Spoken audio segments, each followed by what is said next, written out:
दरमियान तिजारती रास्ता था। घोर घटा और बादलों ने दिन को तारीक रात में बदल दिया था। बादल गरज और चमक रहे थे, बिजलियां कड़क रही थी और मौसलाधार बारिश हो रही थी। इस दौरान 3 खौफजदा लोग इस वादी से गुजर रहे थे। वो कभी आसमान की तरफ देखते तो कभी उस सैलाबी रेले की तरफ जो पहाड़ों से बहकर उनके पीछे आ रहा था। तीनों दोस्त बड़ी तेजी से चल रहे थे। इनमें से एक ने कहा, मेरा ख्याल है कि हम लोग यहाँ रुक जाएं और बारिश थमने के बाद रवाना हो। उसने कहा, करीब एक पहाड़ है, हम वहाँ कुछ देर के लिए पनाह ले सकते हैं। लिहाजा वो तीनों शख्स बड़ी तेजी से उस पहाड़ के जानिब बढ़े और एक गार में दाखिल हो गए। गार के मुंह की तरफ से थोड़ी बहुत रोशनी आ रही थी और सैलाब की गड़गड़ाहट बढ़ रही थी। अब तीनों ने चैन की सांस ली कि कम से कम अब वो इस खौफनाक सैलाब और बिजली से महफूज हो गए और उन्हें एक पनाहगाह मिल गई। अचानक गार के दहाने की तरफ से पत्थरों की आवाज आई। ऐसा लगा कि कोई चट्टान लुढ़क रहा हो। एक बड़ा चट्टान गार के मुंह पर आकर रुका और गार का मुंह बंद हो गया। गार में गुप्त अंधेरा छा गया और तीनों लोग बुरी तरह घबरा गए। पहले तो उन लोगों ने चट्टान को धकेलने की कोशिश की, मगर यह चट्टान इतना बड़ा और भारी था कि 100 लोग भी मिलकर अगर उस चट्टान को धकेलते तो ये हिल ना पाता। और इस सूरत हाल में अल्लाह के अलावा अब उन्हें कोई भी निजात नहीं दिलवा सकता। अब तीनों आपस में कहने लगे कि अल्लाह की कसम, तुम्हें इस मुसीबत से अब तो सिर्फ सच्चाई ही निजात दिला सकती है। बेहतर यह है कि अब हर शख्स अपने किसी ऐसे अमल को बयान करके दुआ करे जिसके बारे में उसे यकीन हो कि वो अमल उसने खालिस अल्लाह की रजामंदी के लिए किया था।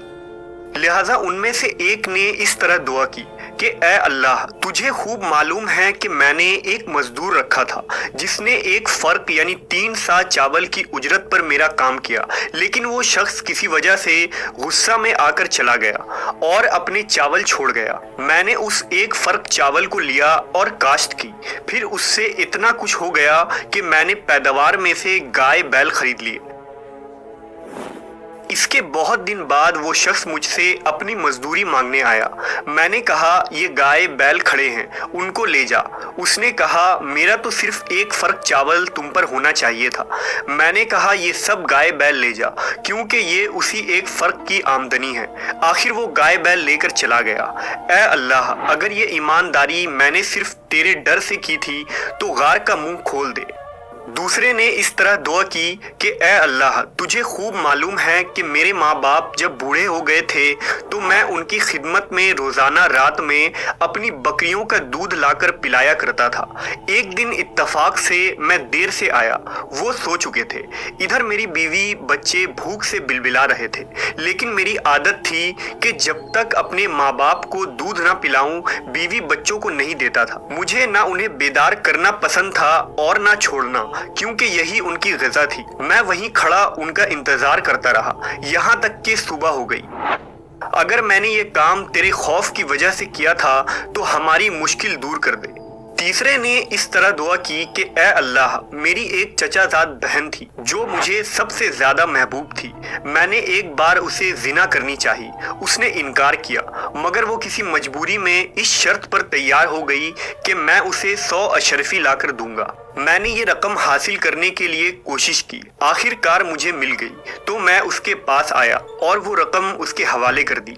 उसने मुझे अपने नफ्स पर कुदरत दे दी। जब मैं उसके करीब गया तो उसने कहा, अल्लाह से डर और मुहर को बगैर हक के न तोड़। मैं खड़ा हो गया और 100 अशरफियां भी वापस नहीं ली। अगर मैंने ये अमल तेरे खौफ की वजह से किया था तो हमारी मुश्किल आसान कर दे। अब तीनों ने दुआ की कि ए अल्लाह, इन नेक अमाल की बरकत से हमारी मुसीबत को दूर कर दे। उन्होंने रोते हुए हाथ उठाए और कहा, अगर तू जानता है कि ये सब कुछ तुझे राजी करने के खातिर किया था तो इस चट्टान को गार के दहाने से हटा दे। अचानक अल्लाह की कुदरत से वो चट्टान गार के दहाने से खिसकने लगी और रास्ता बन गया।